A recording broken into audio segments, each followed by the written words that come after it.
Syedaralun, usai sholat subuh belasan nelayan tradisional di kawasan Alumangki, Gandapura Biren dengan botnya bergerak ke laut lepas untuk menangkap ikan dan udang. Kegiatan ini dilakukan nelayan setempat sejak puluhan tahun lalu. Namun, pada waktu tertentu saat ombak besar dan angin kencang mereka tidak melaut.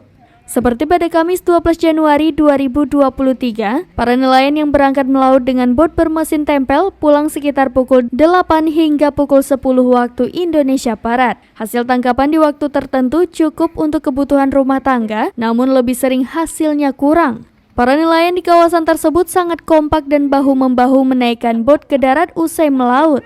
Hasil tangkapan mereka pun umumnya udang maupun ikan ditampung para toke bangku yang hadir setiap hari. Selain itu, puluhan warga Gandapura maupun lainnya juga hadir ke kawasan tersebut membeli ikan maupun udang segar hasil tangkapan nelayan. Bila cuaca bagus, pada sore hari para nelayan juga melaut dan menangkap ikan. Dari Biren, Yusmandin Idris, serambinews.com.